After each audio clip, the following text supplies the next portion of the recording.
So this man said he is rich and he will never ever marry because of what a lady has done. So he's outside the country and he has a girlfriend of 2 years and they've been planning their marriage so that she will also join him there. He decided to, visit his hometown and see his family members and all that, so that at least they can start the preparation for the marriage. But where the lady stays is on the way or on the route to his hometown. So he decided to, be with the lady for some few days or a night before he can continue, his journey to his hometown, because it's been some months or almost a year they've not seen each other. So he called the lady and told her that, well, I'm in town, so I'm coming to pick you up, so that at least we will get a hotel, spend the night, talk about our marriage and all that's the preparation and everything, so that after that I can go the next day to my hometown. And then the lady said, no, there's no way my parents will allow me to sleep outside. So I will meet you, all right. You can come and pick me up, all right, but I'll have to go back home. And he said, okay, no problem. So he got down, he went to the lady's house, and then he spoke to the lady's parents that, well,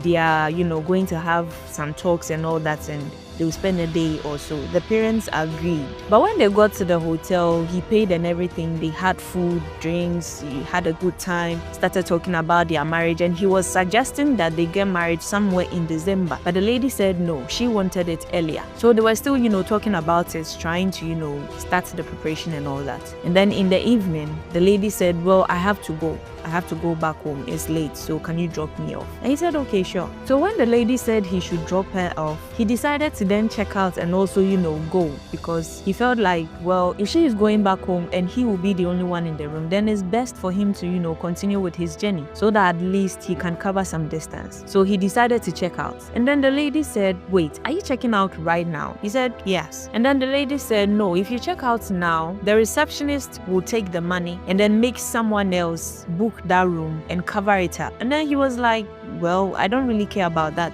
If it's a way for her to get money, sure, why not? And then the lady said, no, give me the key. We will lock the door and keep the key inside so that they wouldn't know that you have checked out till the next day. And he said, okay. So he gave the receipt and the key, everything, because, he just didn't think anything of it. And then he went to drop the lady and then he set off. But when he was going, he realized that there was too much traffic on the road. So then he decided that, no, let me come back, sleep, and then, go back the next day. So he was even happy, saying that, wow, my wife-to-be is really smart, because if he had checked out, he would have to rebook again and pay another money. But here is the case that his fiancée did not make him, check out. So he can just go back, open the door and just sleep the next day, and then he can continue with his journey. So when he got back, he tried opening the door. It wasn't opening. So he went to the receptionist and told her that, well, this is my room, as you know, and I think I've locked myself in the room, so I need an extra key to open. They said, okay. They gave him a key. He went back, tried opening it. It was still not opening.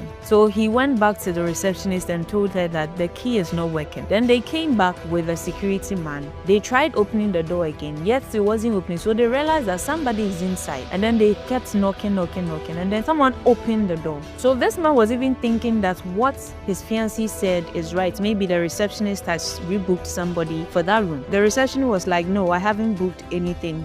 Who are you, and do you have a receipt for this room? He said yes, he has a receipt for the room. And then he brought the receipt out. The receipt he brought out was what the man paid for, with his name on it. So the man now realized that, no, I gave this to my fiancée. So if he has it, then that means my fiancé was the one who gave this to him. So they decided to enter the room. He was now pissed, and then he entered the room. He entered the room, but the lady wasn't there. But he realized that the bathroom was locked. So he started knocking on the bathroom. He started trying to open the bathroom. Yet still, there was someone inside, and the person, has locked the door. So he realized that was his fiancée. And then he told the lady that, I'm not going anywhere. So you just have to open the door. Open it, because I'm not leaving. So now the lady opened the door and started apologizing. And when the guy opened the door, he was in his boxers, so meaning they were doing things. You understand? So the man was really shocked and decided to call the lady's mother and let her know what is going on. So he called them and told the family that, well, the wedding is off because I caught your daughter cheating with another man in a room that I have paid for, when she told me that you guys said she has to come back home early. And the mother was like, what? No. She said she will be spending the night with you, so we know that you guys will be in the hotel together. And the man said, well, that's not what she did. So now the man has decided never to trust any lady again. He will live his life, spend his money anyhow he wants to spend it, move on with his life. So ladies, let me ask, is it that the man wasn't good in bed? And why were you willing to marry somebody who wasn't good in bed, if that's the case? Let me ask you as well, if you are to marry somebody and you realize that the person isn't good in bed, will you still go ahead and marry the person even though they are not good in bed? Or will you try to sit the person down, talk to them, so that at least you could find solutions about it? Or you just sleep with somebody else or cheat on that person and just marry the person? Let me know in the comment section. Well, for this case, he's actually not asking for advice. He's actually letting us know why he wouldn't, marry, or why he wouldn't trust a lady again because of this. So if you have anything to say, you can leave it in the comment section. For me, I don't have anything to say. So this is what happened. Leave your comments in the comment section. What do you think? If you were the man, what will you do? Will you beat the young boy? Because I forgot to even add, the guy too who was, sleeping with the girl was some small boy view. So it looks like the boy has the energy more than what the man has anyway.